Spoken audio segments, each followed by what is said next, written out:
මොහොතකට පෙර ඔබ ඇසූ ඒ ගීතය මීට පෙර අසානිති ගීතයක් වන්නට නම් බැහැ. විවාහ මංගල්‍ය අවස්ථාවලදී වගේම විවාහ සංවස්තර අවස්ථාවලදීද ගැයෙන වාදනය වන මේ Congratulations and Celebrations ගීතයේ එවැනි අවස්ථාවකට එක් කරන්නේ අපූර්ව ආදරණීය සතුටක්. බොහෝ කාලයක සිට මේ ගීතය අසා තිබුණත් බොහෝ දෙනෙක් මේ ගැන වැඩි විස්තරයක් නොදන්නා බව නම් විශ්වාසයි. මේ වීඩියෝ එක අවසන් වෙනකල් බැලුවොත් මේ ගීතය ගැනත් ඒ ගායන ගායකයා ගැනත් ඔබට බොහෝ දේවල් දැනගන්නට පුළුවන් වේවි.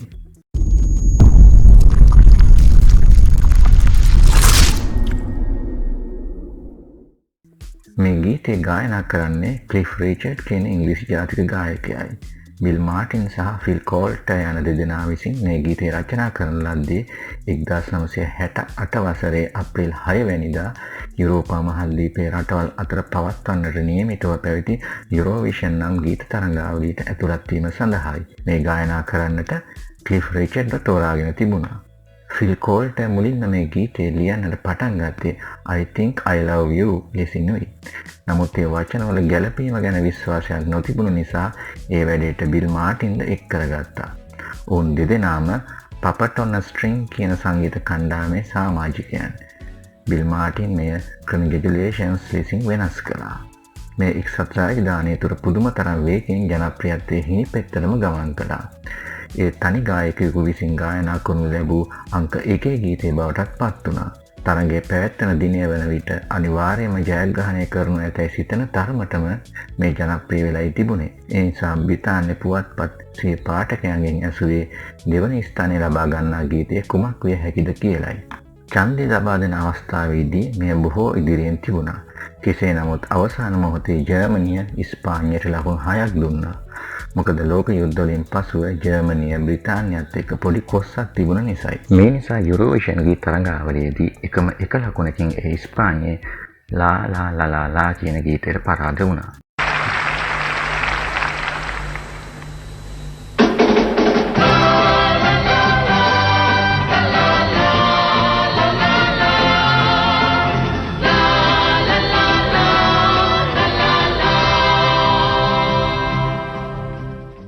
කෙසේ නමුත් යුරෝපය පුරා ජනප්‍රිය වුණේ Congratulations නිසා ලා ලා ලා ලා ලා ගීතය නම් නෙවෙයි.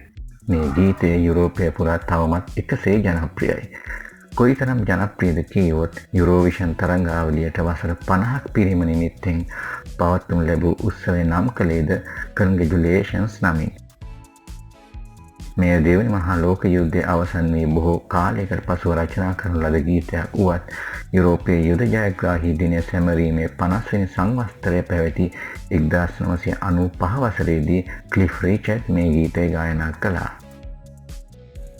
මේ ගීතය ගායනා කරන ක්ලිෆ් රිචඩ් ගැන ටිකක් කතා කළේ නැත්නම් ඒක ඔහුට කරන අසාධාරණයක්. නයිට් පදවියකින් පුදුම ලැබ ඇති නිසා සර් කියන නම්බු නාමය ඇති ක්ලිෆ් රිචඩ් උපන්නේ 1940 ඔක්තෝබර් 14 වෙනිදා ඉන්දියාවේ ලක්නව් වල. ඔහුගේ මුල් නම හැරි රොජර් වෙබ්. ක්ලිෆ් රිචඩ් බ්‍රිතාන්‍ය පොප් ගායකයෙක්, සංගීතඥයෙක්, සංදර්ශකයෙක්, නළුවෙක් සහ පරහිතකාමියෙක් ලෙස ප්‍රසිද්ධියක් උසුලනවා. ලොව පුරා ඔහුගේ ගීත ඇති මිලියන 250කට වඩා අලෙවි වී තිබෙනවා.